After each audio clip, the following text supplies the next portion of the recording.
Okay, so welcome back to calculus. And I'll remind you that we started talking about series, which are infinite sums of sequences. Where are we at? If I write the number of the lecture, I will forget each and every lesson.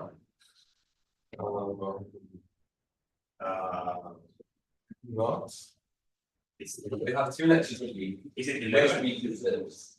I must write it because otherwise in other courses I started writing it, the number of the next lesson at the end of the file, so I won't do that. I just think it brings up the number. Yeah, I will now because I'm writing lecture 11. May. Okay. So we learned about series, which are the infinite sum of sequences given as sequence and an. We define the partial sum sequence S1 equals 1, S2 equals, sorry, not 1, A1, the first element, and A2 is the sum of the first two elements, A1 plus A2, and so forth. The n element of the partial sums limit is A1 plus A2 until AN. Then we said the infinite sum of AN is simply defined as the limit as n goes to infinity of Sn. The limit of that. Oh, sorry.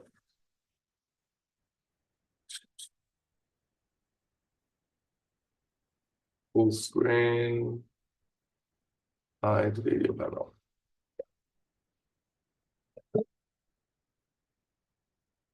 And all of that I already written. I even remind you that we did it on Python.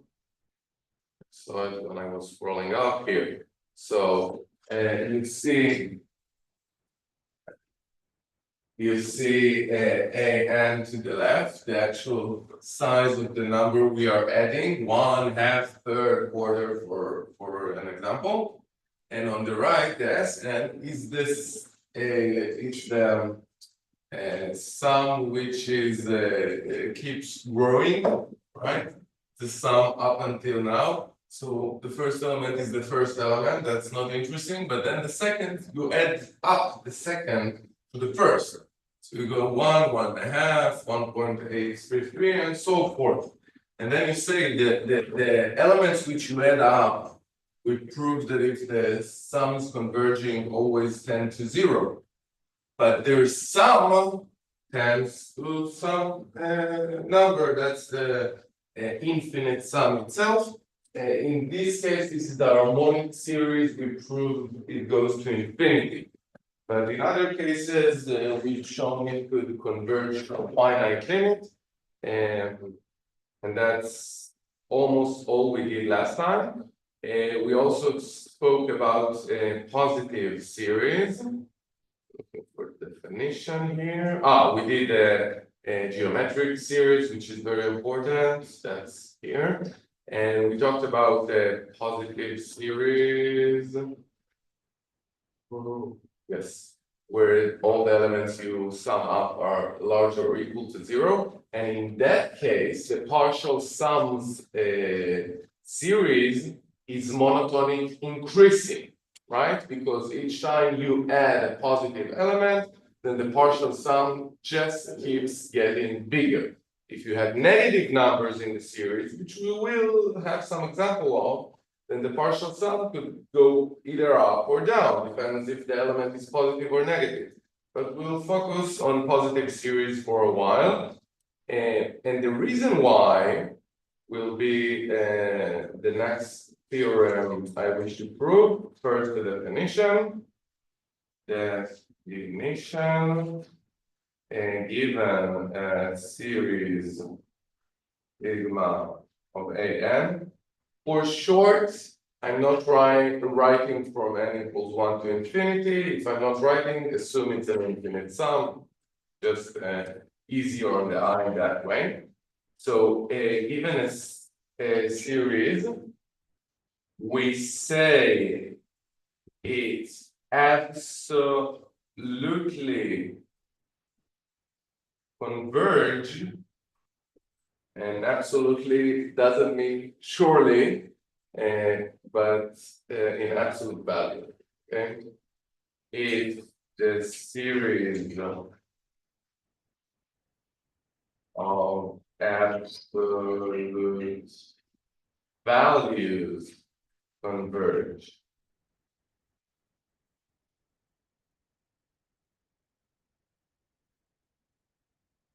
For example, we will learn that the following theories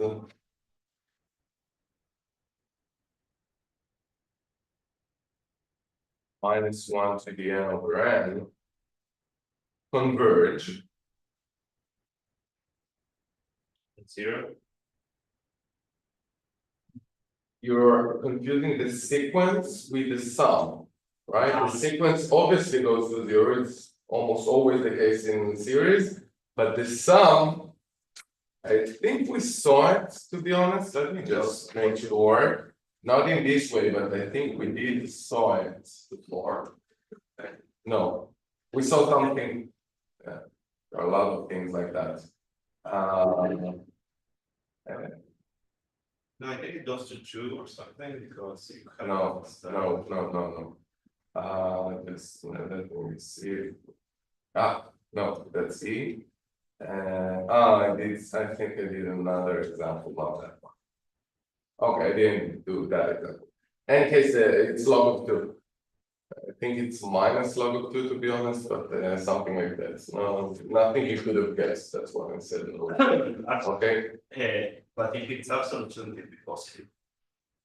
So wait, but that's not the absolute value. That's the point, right? I'm saying a series is absolutely convergent if the series of absolute values converge. So this series does converge by itself, but does it absolutely converge? And the answer is no, because the series of the absolute values is the harmonic series which diverge, right? The absolute values are just 1 over n, right? Agree, the absolute value of minus 1 to the n is simply 1. So when you add absolute values, it does not converge anymore. Okay, and meaning what I'm saying is that minus 1 plus half minus a third plus a fourth and so on, that we'll show later is log of 2. Log is ln. Okay, it's log in base E always. And so that is log of 2. But what is 1 plus half plus third plus fourth and so on? What is that?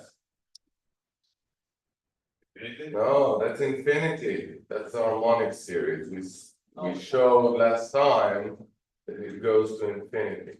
Okay, so that really shows you something that does not absolutely converge, and because it converges when the signs are plus minuses, but when you take out the negative signs and take everything to be positive using absolute value, it goes to infinity.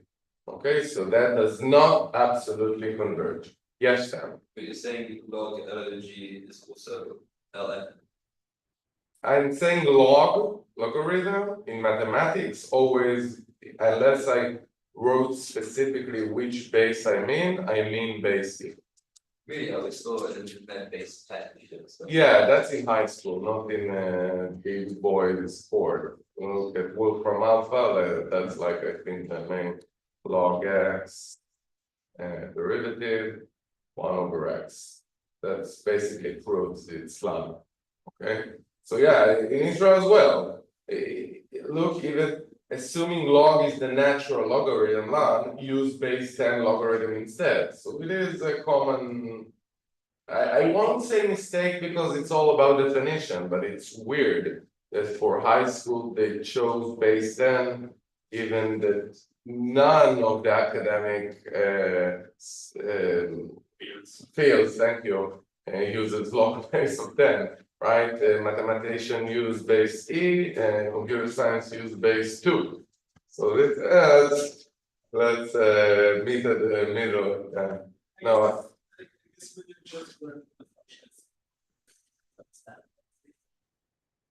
So 2 is I would prefer to, given that's the reason. I agree. Yeah, no, I agree that it's not best for high school, right?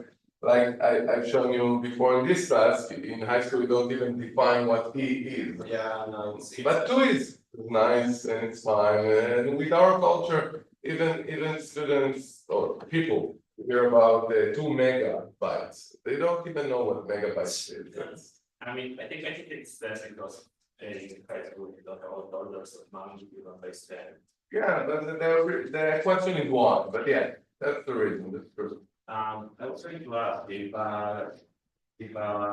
theory absolutely converge. That's the main It means question. Yeah, yeah. Theorem. If a series absolutely converge, then it's converge. Meaning, here we saw that a series can converge, but not absolutely converge.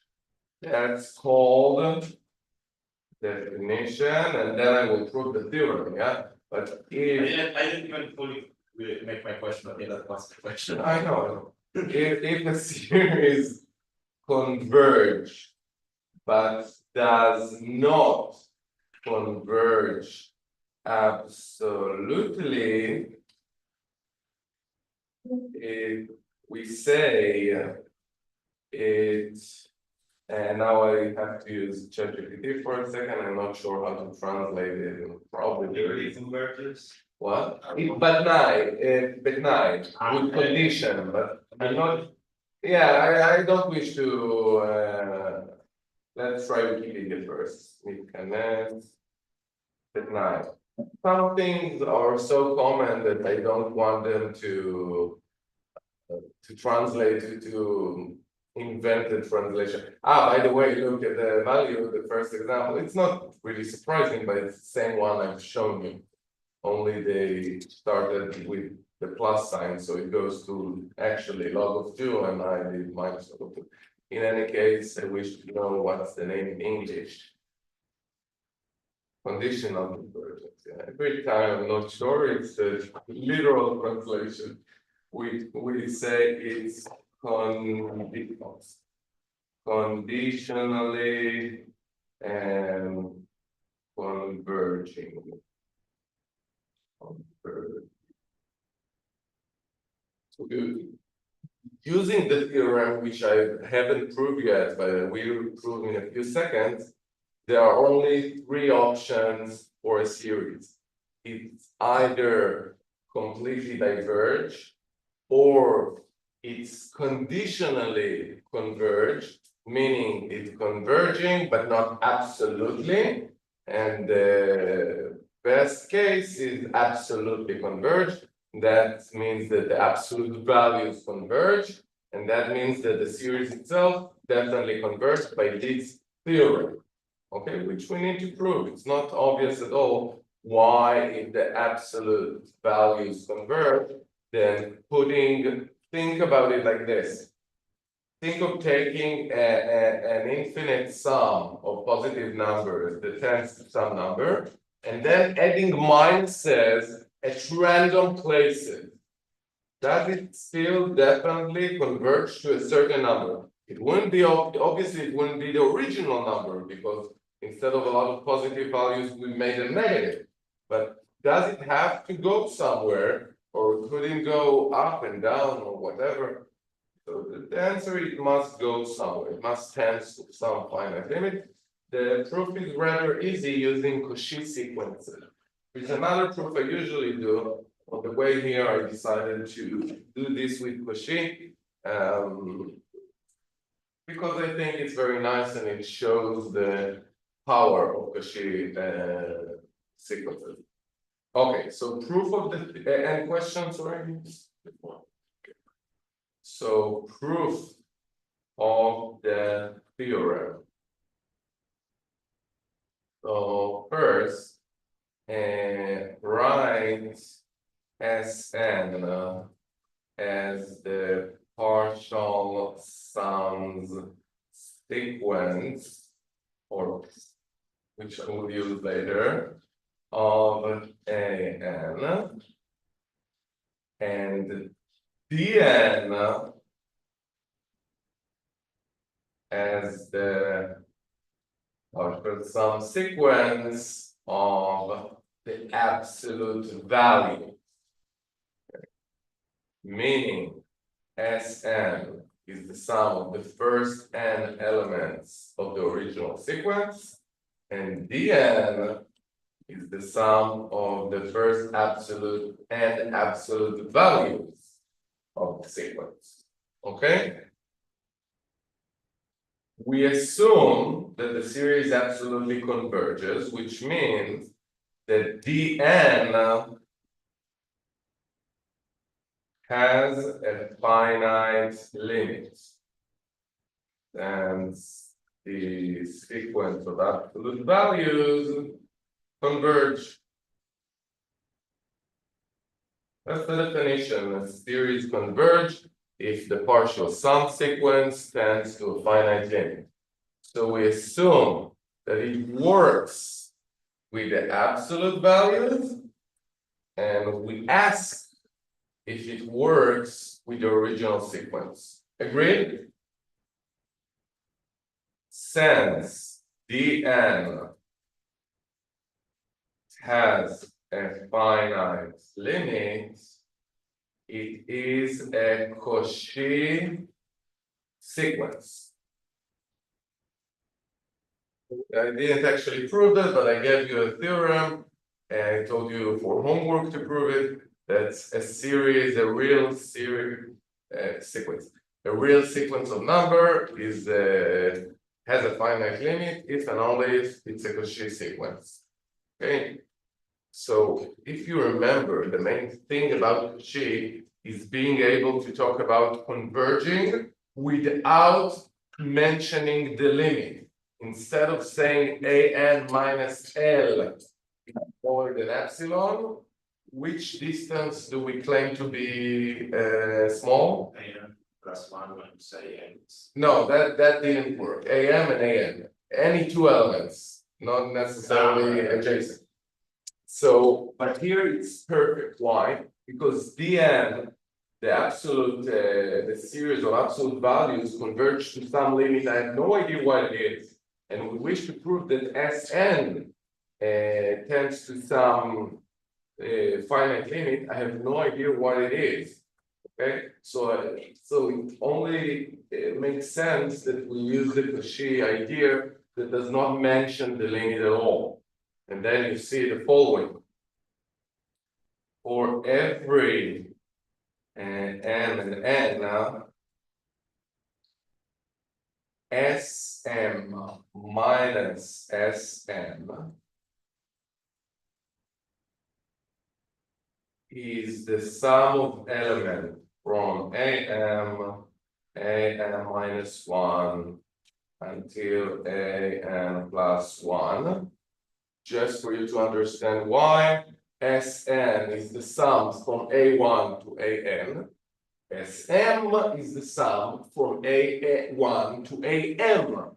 If I subtract the two, the first n elements are stricken, and I'm only left with the elements between n and m, which are these. Any questions so far? What is that smaller than? They. Yes, why? The sum of the absolute values. Why is that? The triangle inequality. Remember? I'll remind you. Note that is due to a plus b being smaller than the absolute value of a plus the absolute value of b. Yeah, that's the triangle inequality. And this, what is this? dm minus dm. Okay. And then I can leave an absolute value here. No, I'll do it in two steps so we won't be confused. But that's dm minus dm because it's a positive number, so you can add absolute value. And then therefore, for every positive epsilon, there exists an k such that for all L and M larger than M larger than K, dm minus dn is smaller than epsilon. That's exactly Cauchy. That's what Cauchy tells us. But who is even smaller than dm minus dn is Sm minus Sn. And that's the proof. And just the essence of the proof is that the elements of the original series of the partial sum sequence are closer to each other than the one of the absolute values sequence. So if they're closer to each other, they must converge even harder. Right? That's the idea. That's the whole point of this elegant proof here. And this proof is so elegant because it also works in higher dimension, like the sequence of points in space. It works the same. I don't think you actually need it, to be honest. And mathematics is needed, but there is another proof, elegant as well. I don't know, I like this one better. The other one I just say that the other idea is to take only the positive elements and only the negative elements. And each of them are smaller in value by the whole absolute values, and therefore they converge. Okay, any questions thus far? So again, under a series can diverge conditionally converge or absolutely converge.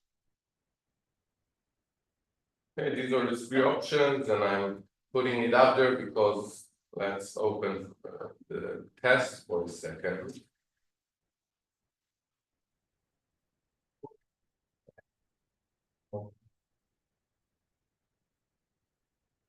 Test this one. It's not mine, but it doesn't matter. And they have similarities. The first is the proof from the lecture. The second is the calculation of limits, we are not completely there because one of the powerful ways to calculate a limit is L'Hopital rule, which will come. It uses derivatives, and we need to study derivatives first. So by the end of the course, you'll be able to solve the first question on the exam. But the second question on the exam, that's what we're starting now. קיוו עם כל טור מתכנס בהחלט, מתבדל.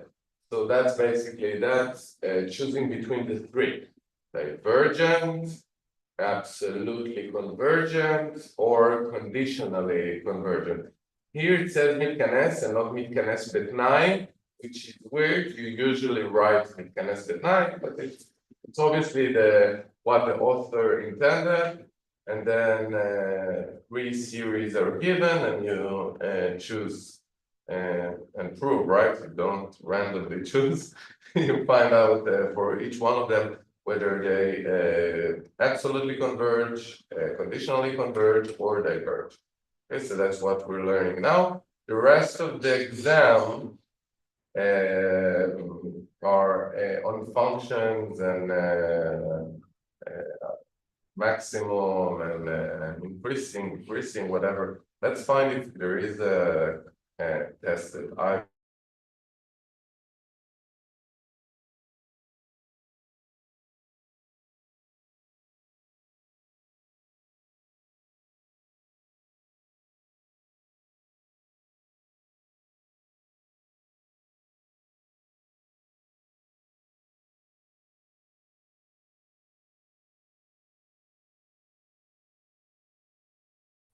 No, it's not me. How many loops do we have before the exam? Ah, wait, it's in two, right? That's not me as well. Why don't I find any question I've written? Yeah. I wonder why I don't have any of my question up there. But this is my I went to math in any case, your computer science. Totally, it's much matter, it's the same example, but this is mine. So you see the first question is limit, the second question is series. Oh, right, and I didn't have the question I promised you will have on the test, and I obviously put it, the one with the sequence, monotone, bounded, remember? That I told you solve question number 5 from the engineering pool. So that's a question as well. So you have 3 quite structured questions. And so that's 66 points. You will get half of them, but that's not bad. Then you have I would grade. then you have 2 other questions that you need to grab with your fingernails to get a few more points to get to, I don't know, 57, and then I will round it up for 60. Sorry, no, I hope most of you will try to get a higher mark, but for some of you, the story I just told is very close to the truth. I'm having flashbacks to last year in math this program where the curve after more valid in Q1 was so here's like 59 and then like this is the people that passed then No, I hope that at least half of you will pass. Look to the right of you. Look to the right of you. Look, did we being praised. So now there is it's a good point in time to give you the following reference. If you pass half of the courses of your bachelor program each year, how much time will it take you to finish a whole degree? And half of the courses, I mean, of what you have left, right? Not the original one, because then it's 2 years, right? we going to calculate It's- I'm running a live experiment right now. Yeah, exactly. So yeah, the answer is infinity. After infinite number of years, you will finish 1 degree. So yeah.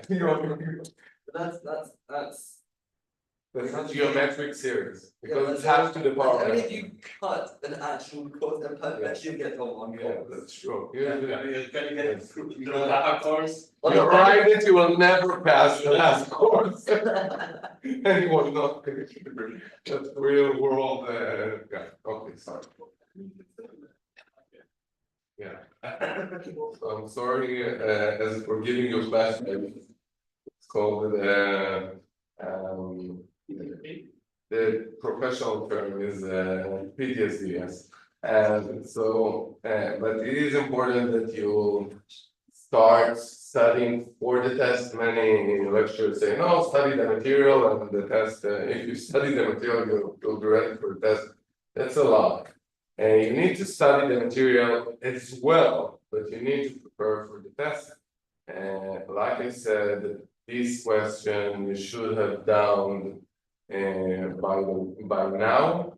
And in the next few lessons, we will learn this question as well.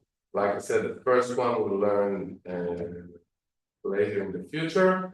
And the fourth and the fifth, you cannot really study for. These are like the proof questions. Will we have the measure, like, the past exams translated into practice? Sure, of course, yeah, by then, but in general, it won't be enough at all. So you have to solve many questions. Therefore, I prefer that you will be able to handle the hidden questions. And therefore, in the first day of the course, I asked you if you're going to continue studying in Hebrew, then I feel fine forcing you to learn the Hebrew for that, because later that's what will happen, right? So it's a good place in time to start doing the Hebrew. And I will do some meetings with you only for solving questions, and then I will translate together with you. And the final exam will be in English, because that's an English course, but you will see that the language will not be your main problem. Yeah. It just was a slight issue in Suriname because there was a section of the test or text like. Here we don't really have huge X, and in the exam itself, it will definitely be English. The only question is how many questions can you handle in Hebrew at home? And by the way, I'm pretty sure that ChatGPT already is pretty good at it.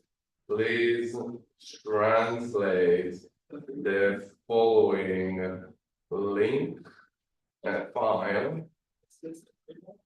No. I don't pay. Yes. You can get it for free. We have professors. I mean, yeah. Let's think if let's see if it's working anyway. It's also solved the questions, but Can you do that also to exam? but it will. Oh, okay, that's a good remark. If ChatGPT does the exam, it will probably get a higher mark than you. Not definitely 100. It always makes mistakes. And my friend and I had some conspiracy that they are at such a high level they don't wish to scare us. So they told him do 10% mistakes everywhere you get, because I can't explain it any other way. But it solved it. The problem for a student to use it, you don't know when it makes mistakes and when it gives a beautiful answer. We're waiting a few more seconds. I need to use the paper. No, I am using the paper. Yeah. Yes, it's a plus. See here, the little plus. No, but it's all free. That's why it takes a lot of time, because it do it well. The exam is 5 questions with some items. There's trouble like first minutes. What I usually do is just ask a question and Then after us, are you sure that it corrects the problem? Yes and no. It adds another 10% of error. That's why I said. Because it will find a mistake and it will add another one at a random place. And never getting it to actually solve the whole thing without helping. In previous versions, you can make it like not make any like half mistakes by just take a deep breath and answer calmly at the end, and then like answer like way better than just. Yes. Well, let's continue the lesson while it works. It seems that it will take. I can't manipulate files directly, so whatever. But I will tell you that I did this a few days ago, and I gave him the PDF and he got a bit stuck.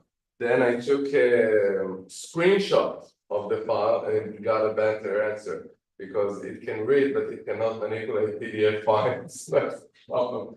Okay, whatever. Let it do its magic. It's mostly latex as well. Yeah, no, but PDF is not latex and it's still. No, but it doesn't. It's not like it's a picture. Like you can. Maybe, but it does not have a problem with that latex. If I give him a latex formula, it always know what it does, just PDF.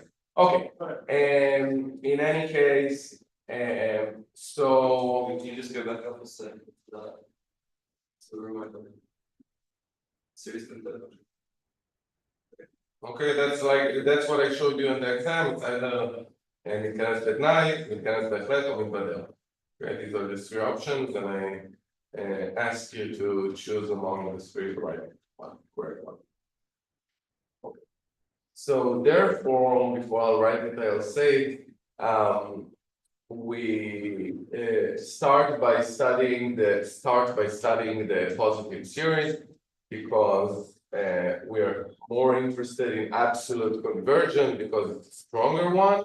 And afterwards, we'll learn a test or two for a general series, not just positive one. So we'll start by focusing on positive series, remembering that their partial sum sequence is increasing and therefore bounded and converging or unbounded and diverging. So these are the two options for positive series, and this gives us the 5 Spock tests. And that's not a professional term. We will learn. Yes, because I invented it. We will learn 5 Spocks. Not sure if that's the way you write Spock tests. The 5 Vulcan tests. And yes, and Spock. That's it. Yes. Yes, that's it. That's that.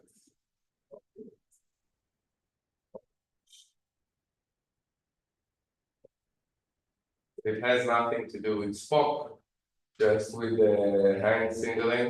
Some Jewish guys say it's Birkat HaKohanim, religious surname. So, and what is the big deal behind it? It's actually 3 groups of 2, 2, and 1. 2,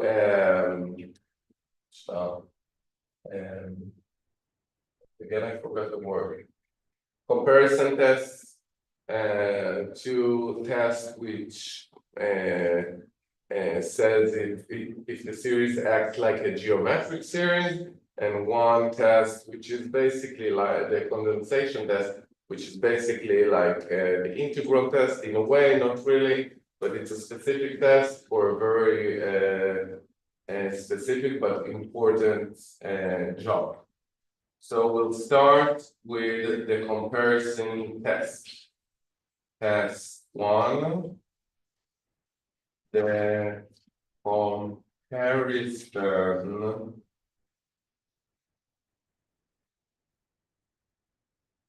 comparison test.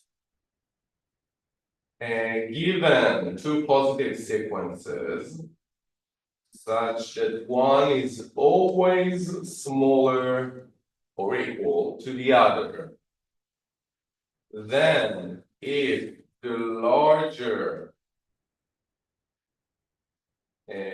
series converge, so does the smaller series. Does that make sense?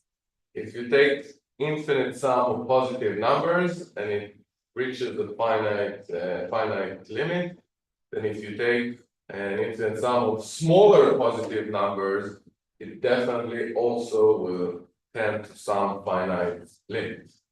Agreed? Make sense? Proof.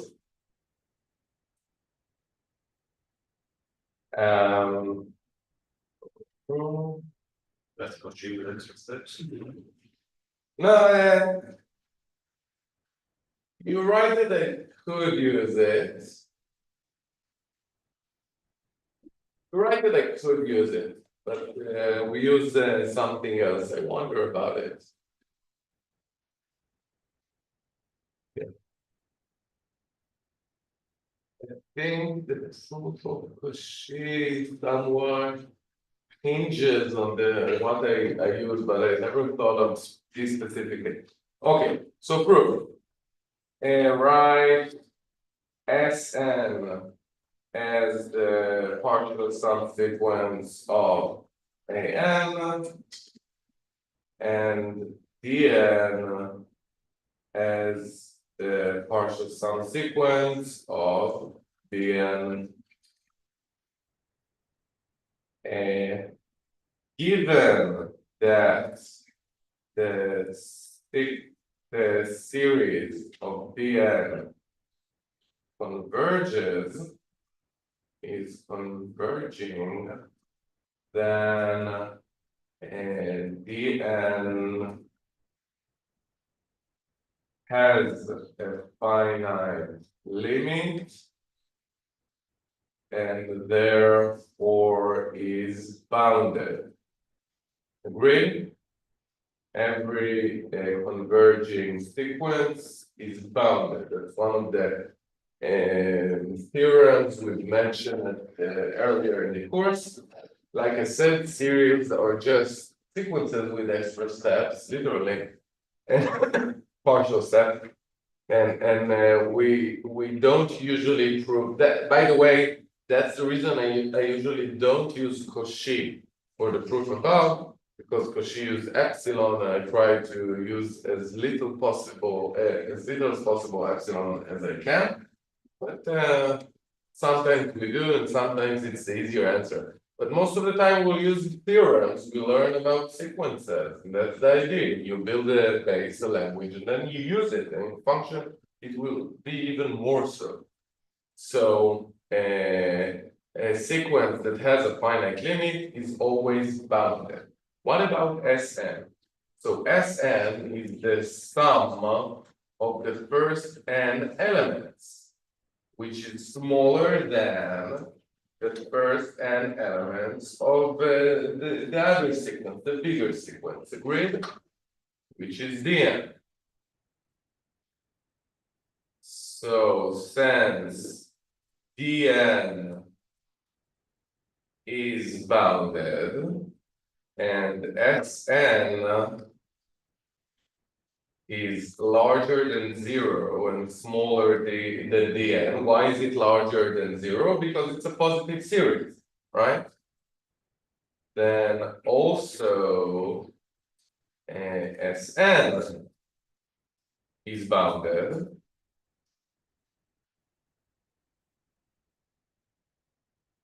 And what else do we know about the partial sum sequence Sn? Say a sequence is bounded. Is that enough to say that it has a limit? Why no? Actually, monotonous. What? Monotonous. Yeah, monotonic increasing, Yeah, right? it's So in general, no, because you can go minus 1, 1, minus 1, 1, that's bounded and does not have a limit. But Sn is monotonic. Since Sn is monotonic, it has a finite limit. And that's the proof. Agreed? probably increasing. It doesn't really matter. Doesn't matter, but because it's It's increasing obviously, but it's bounded from both sides. And that's why I didn't really need a zero, because I just need bounded from above, because obviously it's bounded from below, like the first element. Instead of zero, I can write A1 here as well. I chose to write it this way anyway. It's monotonic about it's okay. That's fine. Yeah. So just to remind you, the one who are more interested in the material, the proof that every monotonic sequence, monotonic bounded sequence has a limit, use the fact that the field of real numbers is complete in the sense that every bounded set has a supplement. That's why we do math in real numbers, calculus, I mean, in real numbers and not in the rational numbers. And we've seen that in that proof, but we always reference that monotonic and bounded has a limit. That's the use of it, either in question like the question I've shown you on the test, or in proofs of theorems. But it all has to do with a real number line having numbers like the square root of 2, which is the supremum of some sequence of numbers going close to infinity. Yeah. Thomas, any questions? I was going to ask if it's bounded between 0 and the end, would it not also be monotonic decreasing and still work? Yeah, but it's increasing because it's a positive series. That's like our baseline of talk here. I'm not even entertaining the thought, because for the all 5 tests of Spock, we deal with positive series, which has a monotonic increasing partial sum sequence.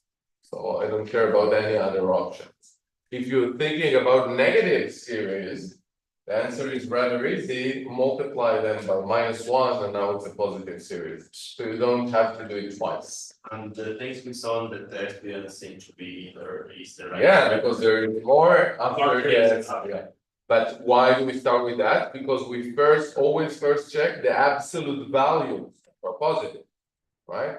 And then if it's not converging the absolute values, then you have to check the original series as well. So we always season the series with negative numbers randomly to make the question more interesting. Yes. Maybe I missed something, but how do we know the S is monotonically? Positive series. So the partial sum sequence is always increasing, because you always add positive numbers. Right? How do you calculate the sum? You add the numbers up and up and up and up. Because it's positive, it's always increasing. Yes, no? We talk about positive sum. It couldn't be. Sn must be increasing, not An. An is most likely decreasing. The size, when you cut a cake to half over and over, like the analogy with the course, the size of the next slice is always smaller. But if you yes, no, but I'm looking for a word since before. You accumulate, I think that's a good word. If you accumulate all the pieces you got by now, the amount of cake you have is increasing. You add smaller and smaller pieces, but still the amount you accumulated gets larger and larger. In computer science, there is a word for that. If you do a loop and you have a variable that remembers everything that happened so far, what will be the word for it? Static. No, Counter. no, it's not a counter. A counter doesn't remember everything that happened. It tells you, yeah, accumulate, that's correct. No, accumulate, I don't even remember in Hebrew the word that I'm thinking of, so whatever. Yeah, I'm pretty sure. yeah, but I don't know the precision. You're probably correct, right? That's not what I'm looking for. Anyway, accumulate, that's what I'm going for. And you accumulate all the numbers, and because they're positive, it's only increasing, and the partial sum sequence accumulates the sequence. That's literally what the way to define it. I also wrote it as a theorem before, but I'm reminding you because I want it to be in your head, because like I said to Thomas, that's the main idea behind the positive, all the proofs of the positive series, but they will also build upon each other. The rest of the proofs will all, in the Spock test, use the first comparison test. So I won't need to say that sentence again, I think. I would just say, and due to or thanks to the comparison test, such and such. You will see. So, exercise, it's a theorem, but I give you for homework theorems, let's call it. If sigma an, I'll write it fully. Given two converging theories,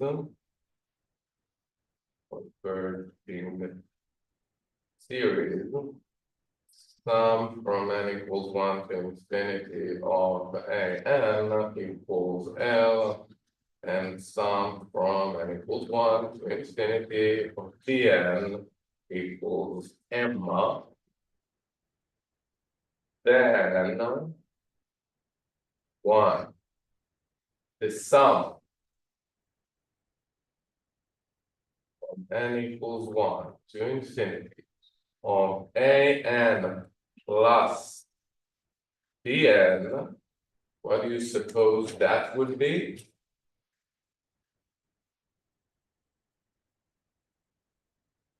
L plus M. L plus M. So basically that's arithmetics of series.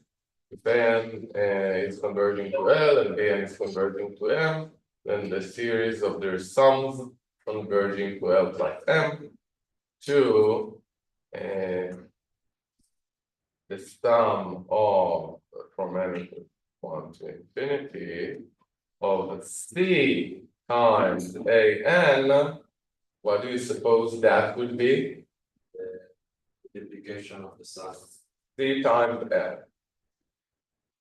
Can any of you think about which mathematical law appears here? Distributed. Yeah, that's exactly the distribution law for infinite sum. Why? Because note or 2, we're basically saying that CA1 plus CA2 and so forth equals C times A1 plus A2 and so forth. So you might say it's the distribution law. It's not really, because the distribution law is only for finite sums, but we claim here that it even works for infinite sums. Okay, and another exercise for home, I think I told you this by heart, but I didn't write it. A finite amount of numbers can change the sum of a series, but not its convergence. Right, so if you strike some element, change some elements, if it's a finite amount, you will never change whether the series is convergent or not. Sorry.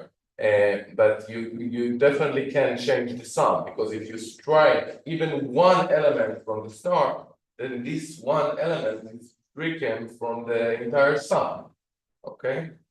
So these are rather technical theorems, they are in the level of homework, so I leave it for you as homework, but we'll use them intermediately between the proofs, so and you need to know them, so I wrote them when I remember to write. And I think these, I'm not sure I even remember to write on the wiki. Let's quickly look at it.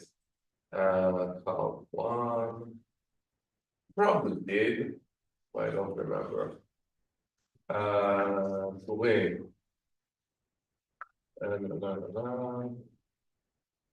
Oh, I probably did because I even wrote that one. Look at what I've written here. The sum from 1 to infinity is the sum from 2 to infinity plus the value of the first element. Right? Does that make sense? This is the sum from a1 to infinity. It equals to a1 plus the sum from a2 to infinity. It makes sense. I'll give you that as well as an exercise. These are all rather easy exercises. I could put one of them on the test even. You should familiarize yourself with such things. Yeah, this is the second one. It is written here. Fine. Okay. And I wanted to see the translation. Look, unofficial English translation of the exam. So even learn how to like a self, if you know what I mean. Date, lecture, instruction, whatever. So question. Here, because it's just formulas. So here there is only potential for problems, but I think you got it right. Okay. This would be simple calculator. What? It says you're allowed a simple calculator. Yeah, calculate. Yeah, we always write it. We don't even know what it means. That's what our lecturers wrote to us, and that's what we write forward. It basically means don't use. Today it means don't use ChatGPT, but in the past there was calculators that will show you a graph of a function. Ooh. And so. No, that's what it says. I have a graphic calculator, I need to buy it. Yeah, graphic calculator, yeah, but I today, have a calculator. today graphic calculator is stupid, okay, like. Don't you disrespect. Versus as the simplest of both. Can I bring my phone? No. You can, but then you get Disqualified. it's a philosophical question. Are you allowed to kill another person? Yes, if you're willing to pay the price. Okay, so yes. Okay.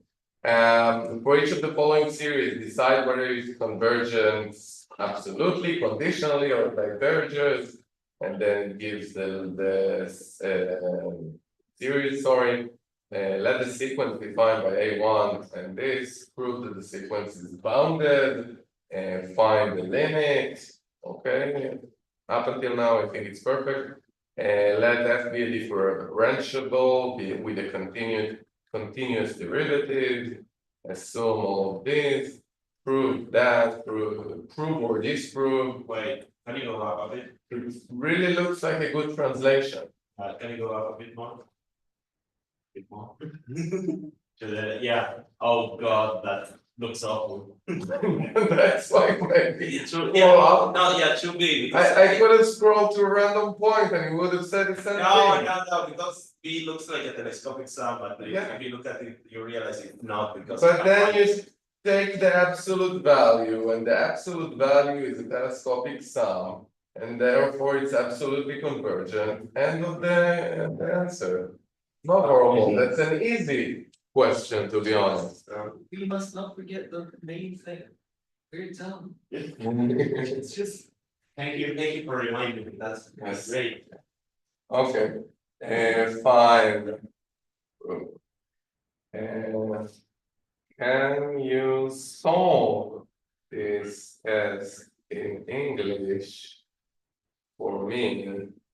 Please, just to take another dollar on ChatGPT. And then maybe we should ask it to create itself. Yes, yes, yes. Can you solve it? Can you do the job for me and just You don't put pay. money in my You don't pay, paycheck? yeah. Yes, yes, okay. Yeah, that is scary level and stuff, yeah. That's the thing, it's like, if you're doing your whole job with ChatGPT, then why wouldn't companies run a ChatGPT once they're Because because that GPT does not succeed. Try telling GPT to open another GPT and ask him questions. It will tell you no. That's it. You don't pay. Once they do that, Me. it's called agent, by the way. Agent. Yeah, it's. So yeah, that's ChatGPT does raise a lot of philosophical questions about why are we studying this. If you wish, I can. No, I reckon what the episode You- is 6. Are you free on Tuesday at like 10 a.m.? Why? You should come to Uber, it's speak Oh no. That's why I asked why before. Hell, no. Yeah. No, I like philosophy, but that's time. It's also a philosophical question. Okay, no, at that time, even when I have free time, I need to do stuff with my time, I have children and whatnot. Okay, so and we're going to keep on ignoring the fact that ChatGPT does everything better than us. And goes for the second theorem, the limits comparison test. Test number 2. And the limit comparison test.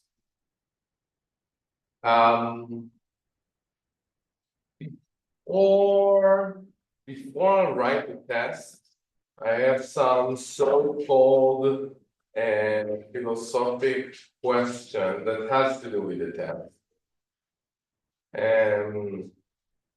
Who is larger, n or 2 to the n?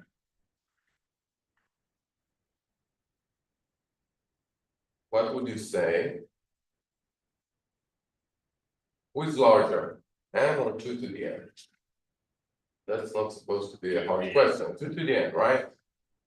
So, 2 to the n, because one can prove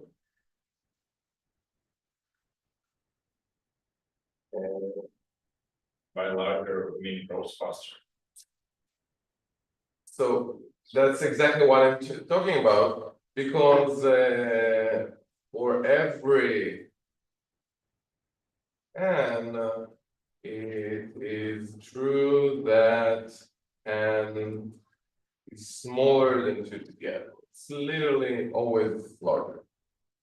Okay. What about sorry, n to the power of 10 versus 2 to the n? Who is larger now? Well, not in the same definition you gave before. So the same definition does not hold, because at start n to the power of 10 is larger, and then at some point 2 to the power of n is larger. So we can say, we can prove, I won't do it now, but we can prove that the limit of 2 to the. So how will I, before I'm writing it, I'll ask you, how will I compare the two? I gave you a hint that I will use limit, but limit of what? What will I calculate the limit of to decide who is, no, it has nothing to do with series. You have two sequences of number, n to the power of 10, 2 to the power of n, and you're asking which one is larger. So which limit will you calculate that will tell you that? Because they're both, the limit of the both of the sequences is infinity, right? That doesn't mean who is larger. But if we wish to compare, which limit will we take? The limit of the difference, so that's the first statement. So the limit of 2 to the n minus n to the power of 10 is infinity. Agreed? But then, what about 2 times n versus n? So that not as clear in my mind, because from one sense, if you take both conditions you put up there, 2 to the n is larger, right? It's literally larger, 2 to the n is larger than n, and the difference tends to infinity. But sometimes in computer science, we would like to say they are both O of n, the same Complexity ranking. yeah, complexity ranking, it's not a mathematical term, but סדרי גודל in Hebrew, it's magnitude, orders of magnitude, right? So maybe instead of difference, we can check what? The ratio. The ratio, exactly.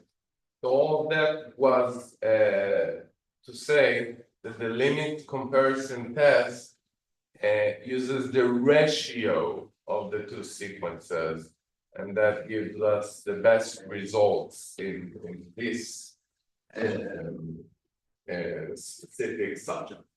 Okay, so given 2 positive sequences, A and Bn, notice that now none of them is strictly bigger than the other. Right, just 2 positive. In the first test, the comparison test, we assumed that one is larger than the other. With the limit comparison test, we're just taking 2 positive numbers and assume that the limit of their ratio is an over bn tends to c. Any numbers. What do you suppose that we can deduce from that? An over bn tends to the limit c. What you can separate it into cases, right? You can tell me if c is such and such, then such and such, okay? What do you think you can deduce about the series from this test? Yes, Tomas? Either both tend to infinity or both tend to finite number. No, but about the series.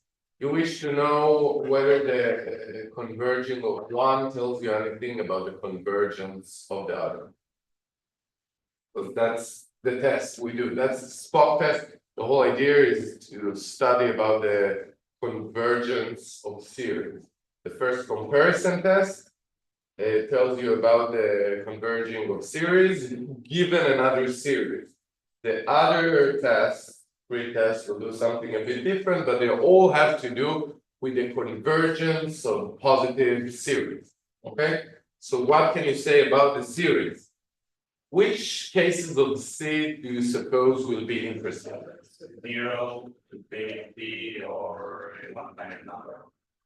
I guess. Any finite number? Does it matter if C is 1, half, or 2?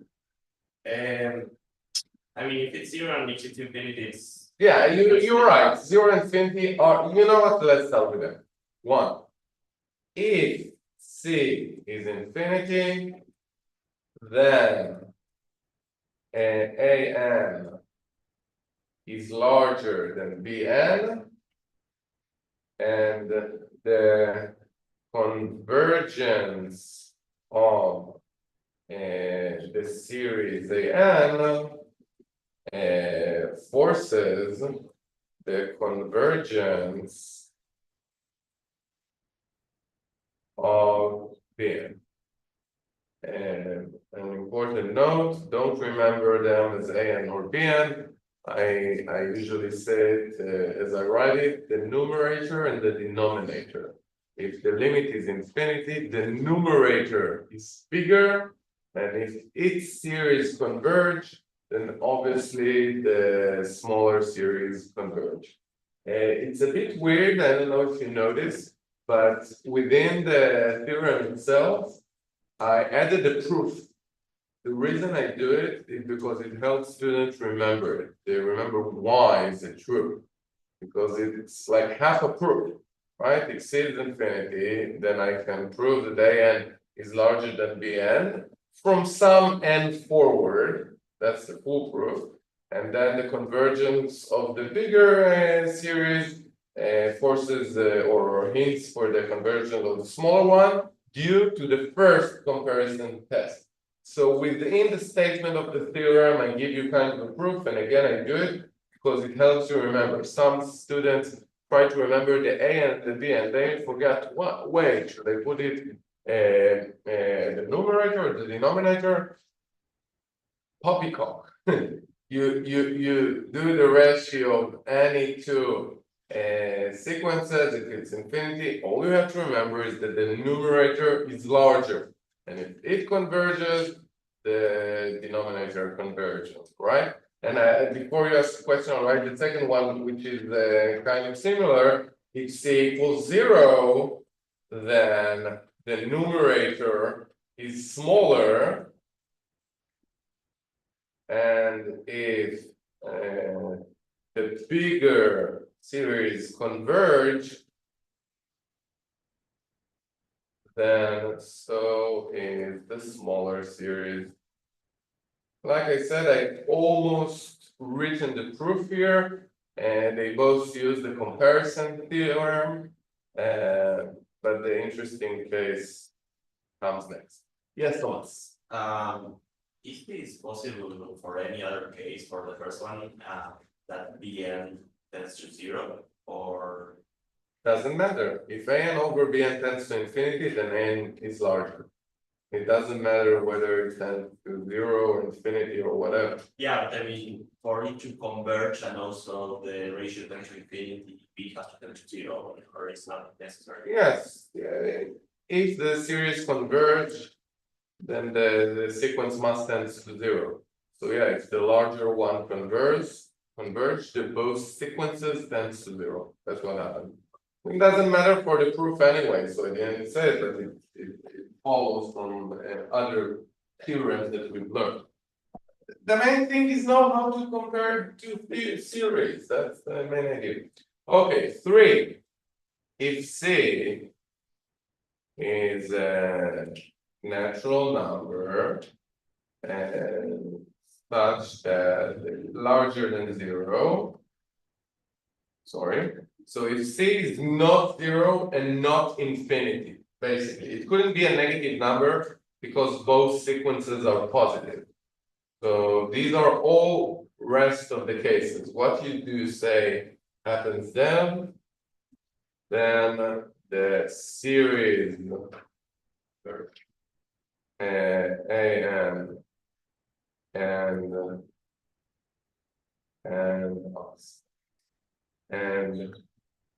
Bn are BFFs, meaning they both converge or both diverge. Maybe we say חברים, it's also not super professional, but whatever. Okay, and I like your sense. So, and there are similar magnitude, basically. The sequences are of similar magnitude, and either both series converge or both series diverge. Okay, that handles the similar case to 2n for under n. And any questions so far? Yes. Shouldn't the infinite Bn is larger than n? In which of them? If it's.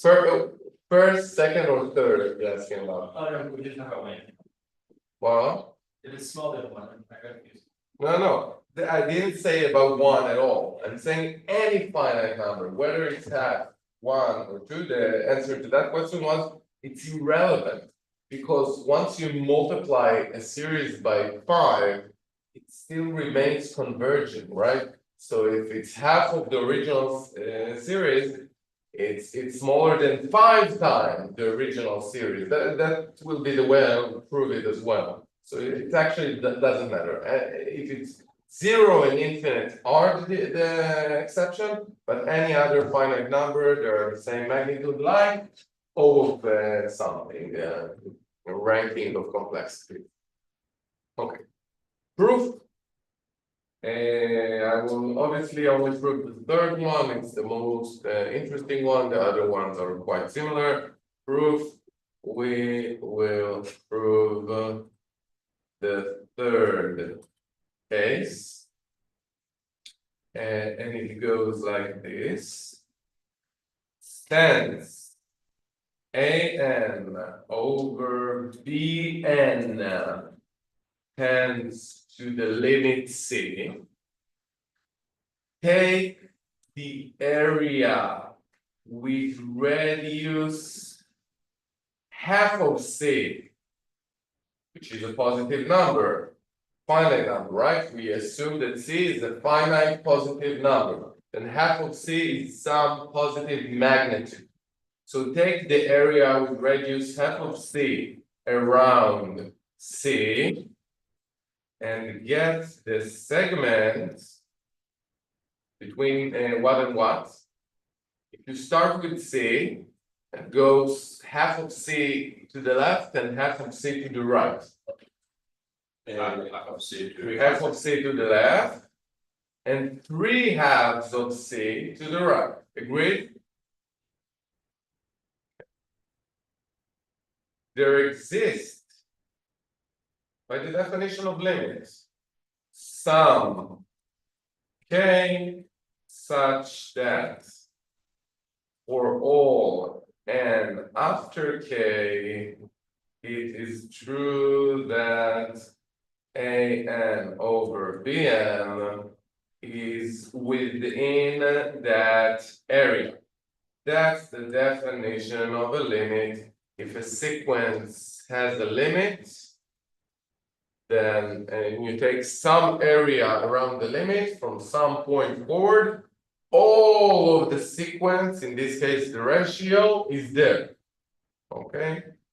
So that will show us that A and Bn must be rather close to one another. And I will formalize it in a bit, but that's the main idea we have to prove. Yes. Why did we choose to make the radius C? It could be C over any natural number. Yeah, C over 3, C over 4, whatever. yeah. You couldn't take C itself, if that's the question.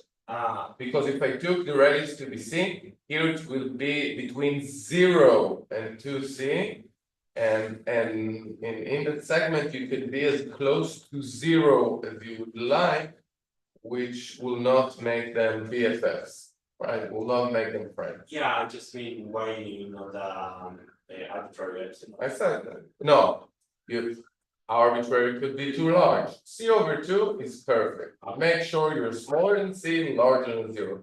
But I could just as well take C over 3 or C over 4. But an arbitrary epsilon could be larger than C, and then I get to negative numbers even. So an arbitrary number smaller than 0 will suffice. Positive number smaller than 0. That's what we need. Smaller than C. C. What did you say? You said 0, smaller than C. Yeah, smaller than C and larger than 0. Yeah. But half of C is so elegant. So, and therefore,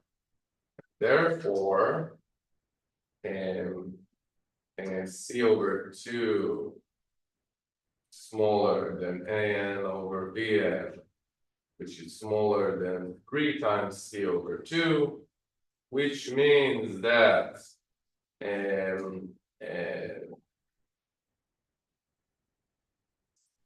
C over, no, let's take to the right first, an is smaller or equal, no, it's pretty smaller than 3C over 2 bn, and bn now is smaller than what?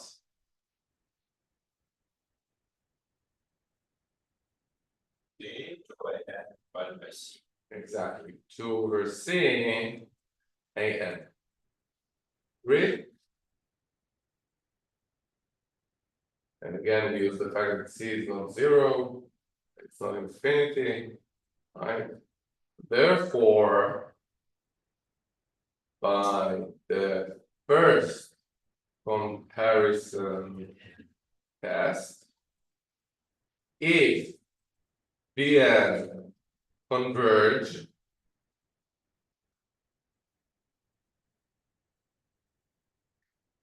then so is 3C over 2, sorry. And so is 3C over 2 Bn, and so is the smaller one, and so is AN, right? The first step is not due to the comparison test, that's the exercise I told you. If the series converge, then multiply by a constant, it still converge, okay? To the sum multiplied by that constant. But AN is smaller than that converging series, so AN must converge. And if AN converge,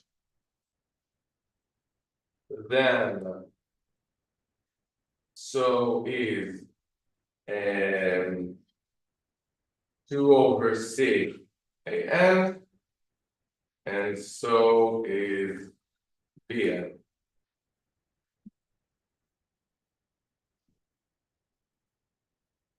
That's what we needed to do. Okay, if Bn converges and so AN, so does AN, and if AN converges and so is Bn, so they're what I said, less professionally, they are BFFs, right? And the convergence of one in Hebrew, like I said, Chaverim, Maturim Chaverim. Okay, it helps to remember. Yes. This is why you left the sum out of the main body of the proof, but then put the sum back in.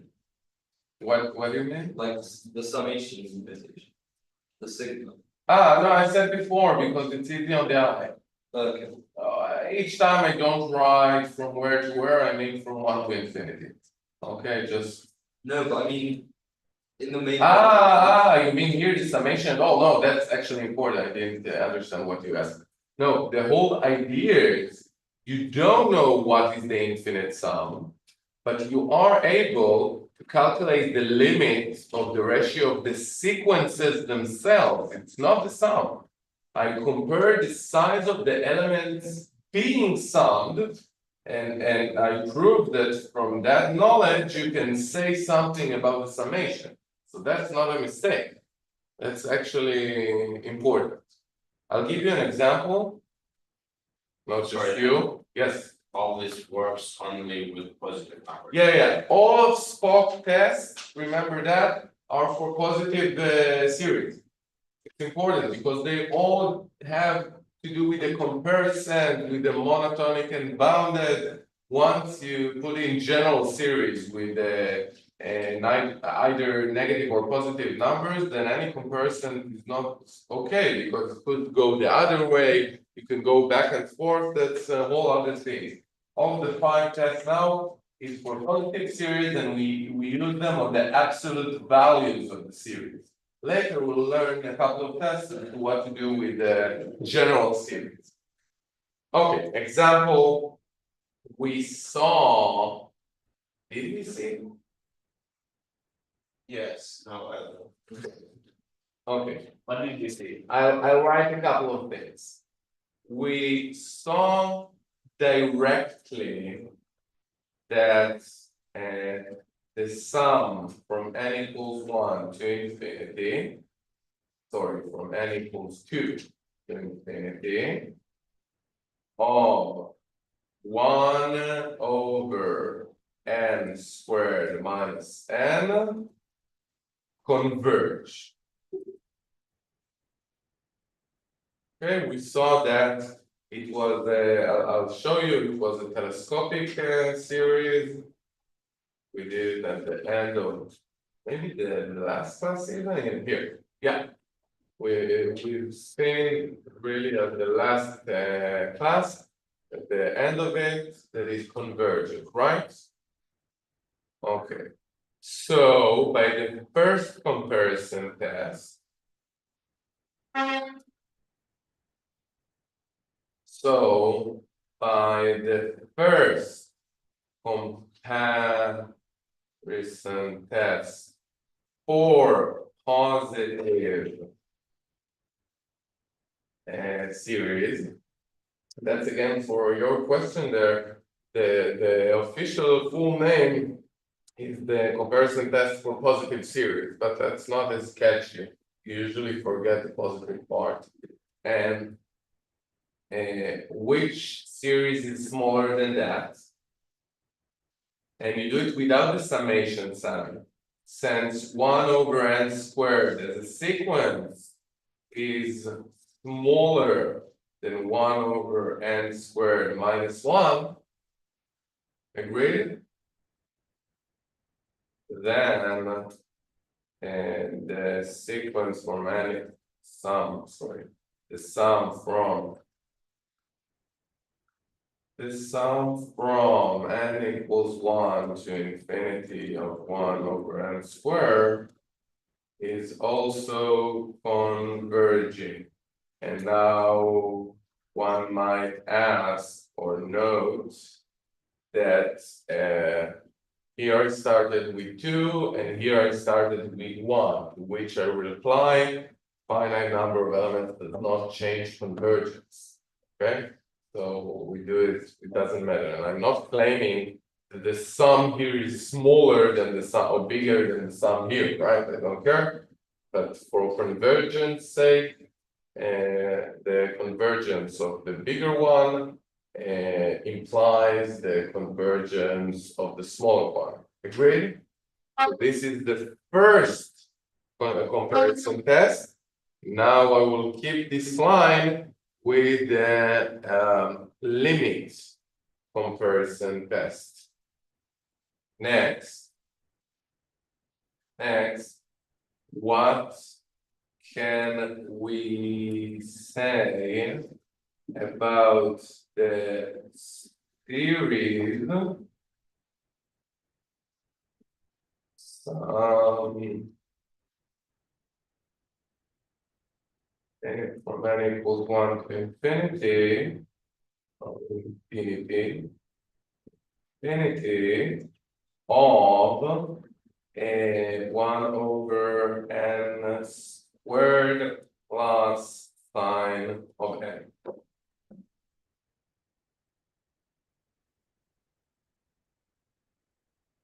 So that is interesting because sine of n is always, it's not always, it's sometimes positive and sometimes negative. So it's sometimes smaller than 1/n² and sometimes it's bigger than that, right? But what is easy to do here is do the limit test. And in order to do the limit test, limit comparison test, you calculate the limit of the ratio of the sequences without the summation. We will compare this series to the sum of 1/n² using the limits of the ratio, and I'm out of time, so I'll do it quickly. I take one sequence,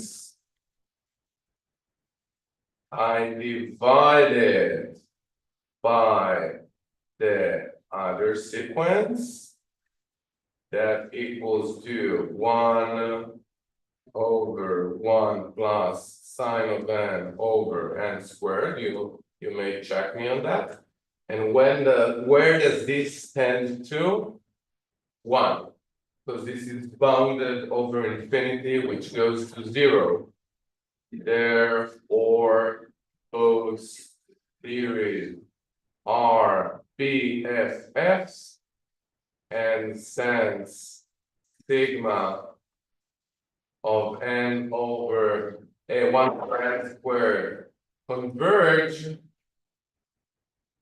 So is R series here. Okay, so that's the way you do it. You don't use the summation, the both comparison, you use the sequence itself, the sequences themselves.